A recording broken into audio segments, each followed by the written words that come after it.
Good afternoon, Miss Atkins and Sabanas. Today I will be talking to you about Albert Einstein. Well, Albert Einstein was a German-born physicist who developed the theory of relativity. He is considered the most influential physicist of the 20th century. Born in Ulm, Wittenberg, Germany in 1879, Albert Einstein attended elementary school at the Littipol Gymnasium in Munich. He enjoyed classical music and played the violin. However, he felt a little bit alienated and struggled with the rigid Prussian education he received. He also experienced a speech difficulty, a slow cadence in speaking where he had to consider what to say next. In 1889, the Einstein family invited a pot polished medical student, Max Talmud, to come to their house for Thursday evening meals. Max Talmud became an informer to young Albert, introducing him to higher mathematics and philosophy. In 1894, Albert Einstein's company failed to get an important contract to electrify the city of Munich, and he was forced to move his family to Milan, Italy. Albert was left at a religious boarding house in Munich to finish his education at the Littipol Gymnasium.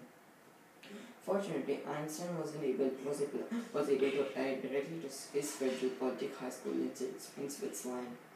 Lacking the equivalent diploma, he failed much of the entrance exam with exceptional marks in mathematics and physics.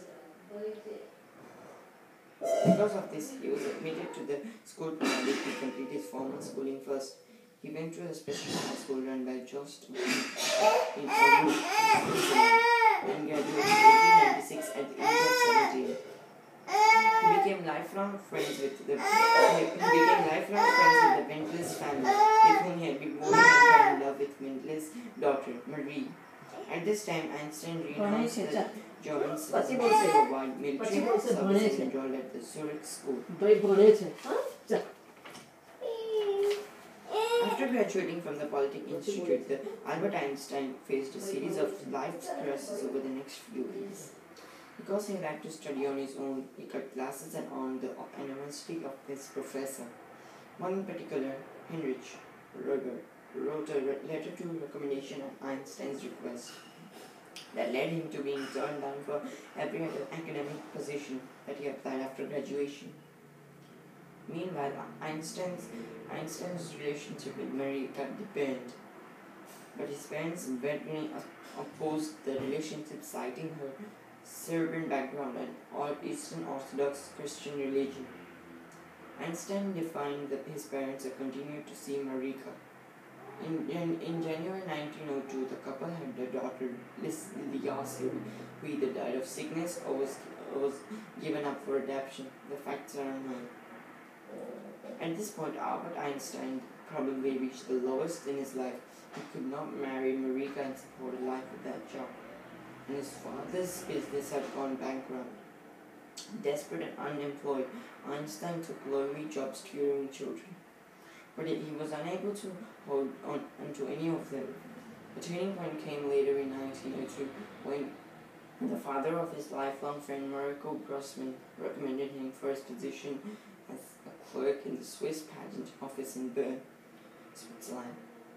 At this time, Einstein's father became seriously ill, and just before he died, he gave lessons for him to marry Maria. With a small but steady income, Einstein married Marika on January 6, 1903. In November 1915, Einstein completed the general theory of relativity, which he considered the masterpiece. He was convinced that general relativity was correct because of its mathematical beauty and because it accurately predicted the furlong of Mercury's orbit around the Sun, which fell short in Newton's theory. Generally, the theory of relativity is also predicted as a measurable deflection of light around the Sun when a planet or another sun orbited near the Sun. The prediction was confirmed in observations by British astronomer Sir Arthur Eddington during the solar eclipse of 1919. In 1921, Albert Einstein received the word that he had received the Nobel Prize for Physics Because relativity was still considered controversial, Einstein received the award for his explanation of photoelectric effect. On April 17, 1955, while working on a speech he was preparing to commemorate his 7th century, Einstein suffered an abdominal, aortic, and aneurysm and experienced interbleeding. He was taken to the University Medical Center at Princeton for treatment, refused surgery, believing that he had lived his life and was content to accept his fate. "I want to go when I want," he stated at that time. "It is tasteless to prolong life artificially. I've done my share, it's time to go. I will do it elegantly." Einstein died at the University Medical Center early the next morning, April 18, 1955, at the age of 76. Thank you for listening to my speech.